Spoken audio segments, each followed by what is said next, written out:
Next हम लोग देखते हैं जैसे कैटेगरी 4 टाइप वाले क्वेश्चन में हम लोग कैसा क्वेश्चन रख सकते हैं। जैसे अगर मैं बोलता हूँ सबको यहाँ पे साइन का पावर अल्फ़ा एक्स या फिर cos to the power beta x या फिर sign to the power alpha x into cos to the power beta x, ऐसा इस फॉर्मेट में क्वेश्चन रहा तो मेरे को क्या अप्रोच लगाना चाहिए।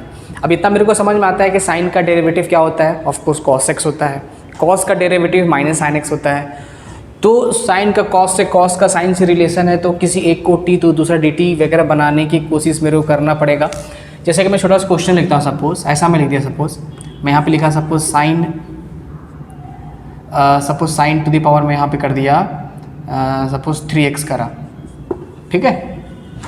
एंड यहाँ पे मैंने लिख दिया cos to the power suppose 4x कर दिया इंटू dx करा, ये क्वेश्चन है, ठीक है।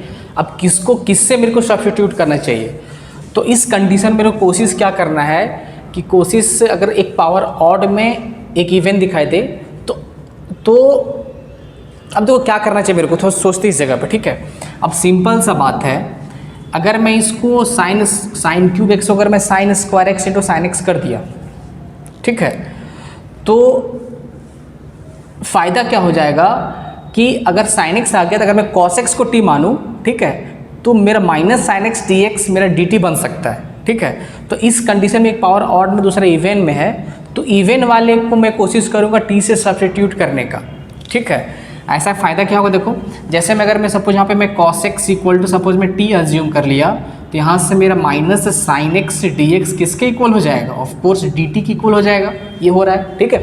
तो इसी जगह से अब फ़ायदा क्या हो जाएगा कि यहाँ पे साइन एक्स, इस साइन क्यूब एक्स को मैं लिख सकता हूँ sine square x into sine x मैं बोल सकता हूँ, और इस साइन स्क्वायर एक्स को मैं 1 माइनस कॉस स्क्वायर एक्स बोल सकता हूँ यहाँ पे, ठीक है, इंटू साइन एक्स, ठीक है। तो इससे फ़ायदा क्या हो जाएगा, इसके this equal to this, that means 1 minus cos square x into, ठीक है, क्या लिखा हुआ है sine x into cos to the power 4x into d x हो गया, ठीक है। अब क्या हो जाएगा, इसको मैं इससे मल्टीप्लाई करता हूँ, मल्टीप्लाई करने से क्या होगा, साइन एक्स डी एक्स को अलग में कर लेता हूँ, उससे फ़ायदा क्या होगा कि that will be equal to minus d t, ठीक है। इसको मैं मल्टीप्लाई कर क्या हो गया, cos to the power 4x minus cos to the power 6x into sine x d x हो गया, ठीक है। तो अगर मैं कॉस एक्स को t अज्यूम कर रखा हूँ, ठीक है, तो क्या हो जाएगा t टू द पावर 4, ठीक है, यहाँ पे dt हो जाएगा ये तो, ठीक है। तो अल्टीमेटली क्या लिखा हुआ है ये चीज़, मैं अगर मैं इसको t बोलूँ तो क्या बाहर माइनस हो गया, क्योंकि minus sine x d x minus d T हो जाएगा, मैं बाहर माइनस को निकाल रखा हूँ, ठीक है। तो t to the power 4 minus t to the power 6 into d t, ठीक है। तो इसको इंटीग्रेट करना बड़ा आसान काम है भाई, ठीक है। क्या हो गया, t to the power 5/5 minus t to the power 6 plus 1 which will be 7/7 और यहाँ प्लस c हो गया। तो अब मेरे को t में किससे सब्स्टिट्यूट करना, t के जगह पे cos x पुट कर देना है, तो माइनस यहाँ हो गया, ठीक है। तो cos to the power 5x/5,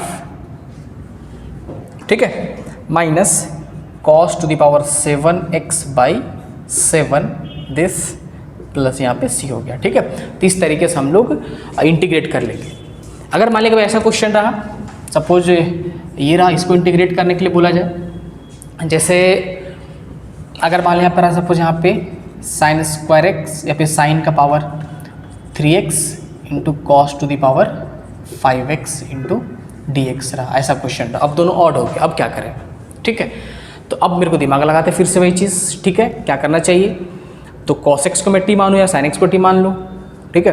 तो फिर से मेरे को समझ में आ रहा है यार, साइन का पावर ऑड में है, कॉस का पावर भी ऑड में, बट साइन का पावर कम है, ठीक है। तो इसको मैं फिर से लिख सकता हूँ, इस चीज़ को क्या लिख सकता हूँ, sine square x into sine x में बोल सकता हूँ यहाँ से, इस जगह पे, है ना। और फिर से साइन स्क्वायर एक्स में वही सेम फंडा, 1 माइनस कॉस स्क्वायर एक्स मेरे को बोलना है इंटू साइन एक्स कर देना है, ठीक है। अब फिर इस cos टू द पावर 5 को इसे मल्टीप्लाई कर देना, cos x को मेरे को यहाँ पे t से सब्स्टिट्यूट करना है, so that minus sine x d x मेरा dt की इक्वल आ जाएगा, ठीक है। तो इस टाइम पे भी मैं cos x को t से सब्स्टिट्यूट करने की कोशिश करूँगा इस जगह पे, ठीक है। क्लियर है। अगर मैं ऐसा भी कर सकता था, इसको cos to the power 4x into cos x कर सकता था, ठीक है। अब फिर cos टू द पावर 4 को मैं लिख सकता हूँ cos स्क्वायर एक्स का होल स्क्वायर, और cos स्क्वायर को मैं 1 माइनस साइन स्क्वायर एक्स का होल स्क्वायर, ठीक है। तो उस टाइम पे साइन एक्स को भी t मान के मैं आराम से कर सकता हूँ, बट थोड़ा सा आसान में से 10-20 सेकंड बच सकता है अगर मैं यहाँ पे cos x को t अज्यूम कर लूँ तो, ठीक है। नेक्स्ट मान क्वेश्चन ऐसा कभी रहता है, जैसे सपोज यहाँ पे रहता है cos to the power suppose 9x दे रखा है इंटू dx, ये क्वेश्चन है फॉर एग्जांपल, सिर्फ cos का ही टर्म है ना। अब क्या करना चाहिए इस जगह पे, तो ऐसा दिखाते, काम करो पहले इसको ऐसा करो, cos to the power 8x into cos x dx कर लेते हैं हम लोग यहाँ से, ठीक है। अब देखो अगर मैं cos को t मानूँ तो यहाँ पे sin चाहिए dt, या फिर मैं sin को t मानूँ तो cos x dx दिखा, तो कहीं ना कहीं मेरे को इसको sin के फॉर्म में लाना चाहिए, ठीक है। उससे फ़ायदा क्या हो जाएगा, देखो इसको मैं बोल सकता हूँ 1 minus sine square x which is cos square x का पावर मैं 4 बोल सकता हूँ, विच इज कॉस स्क्वायर का power 4 which is cos to the power 8 हो गया, ठीक है, into cos x d x हो गया। बात समझ में आ रहा है, ठीक है।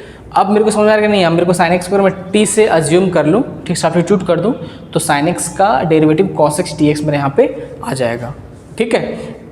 तो इस तरीके से इस क्वेश्चन को हम लोग सॉल्व कर सकते हैं, क्लियर है ना। तो अब इसको हम लोग ओपन कर लेंगे और साइन एक्स को टी से सब्स्टिट्यूट कर देंगे एंड देन फाइनली हम लोग इसको इंटीग्रेट कर सकते हैं, ठीक है। तो इस फॉर्मेट में क्वेश्चन मेरे को सबसे पहले हम लोग अपना दिमाग लगाएंगे, सर रट्टा नहीं मारना है कि रट लेना है कि और रात ये अज्यूम करना, ये वह रात ये अज्यूम करना, सोचना बस सोचो कि मैं किसको क्या अज्यूम करूँ सो दैट उसका डेरिवेटिव बन जाए, ठीक है। तो इस साइन कॉस के फॉर्म में अगर क्वेश्चन रहा तो हम लोग थोड़ा सा रिलैक्स होकर सोचेंगे चीज़ को, ठीक है, और प्रैक्टिस करने के बाद ऑटोमेटिक हम लोग तुरंत ही चीज़ को समझ जाएंगे। जैसे अगर यहाँ पे sign to the power 9x होता तो of course sign to the power 8x into sine x करते, और sign to the power 8x को हम लोग कॉस में कन्वर्ट कर लेते, ठीक है। यहाँ पे क्या उस टाइम पे क्या होता 1 minus cos square x to the power 4 होता, ठीक है। कॉस एक्स को उस टाइम पे टी से सब्स्टिट्यूट करते। तो इस तरीके से हम लोग क्वेश्चन को सॉल्व करेंगे। ये मेरा कैटेगरी 4 टाइप का, ये मेरा क्या कैटेगरी 4 हो गया है ना।